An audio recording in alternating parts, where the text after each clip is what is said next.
We're going to multiply polynomials. We have the quantity 2x plus 1 times the quantity 3x squared minus 5x minus 3. Now, there are several different ways we could do this, but one good way to do this multiplication is to do it in column form. And to do that, I'm going to write 3x squared minus 5x minus 3.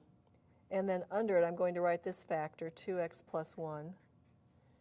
And now I'm going to multiply, and I'll start with 1. I'm going to multiply 1 times this top polynomial. So I'd have 1 times 3x squared minus 5x times 1 minus 3 times 1.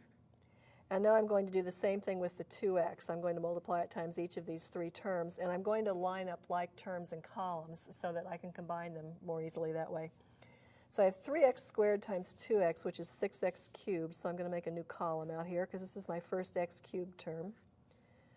Negative 5x times 2x is negative 10x squared, so I'll put that in this column. And finally, 2x times negative 3 is negative 6 times x. So I've done all the multiplications, and now I need to collect like terms just by adding the columns. So I have 6x cubed. 3x squared minus 10x squared gives me negative 7 times x squared. Negative 5x and negative 6x combine as negative 11 times x, and then I have the negative 3 term. So this is the product of these two polynomials.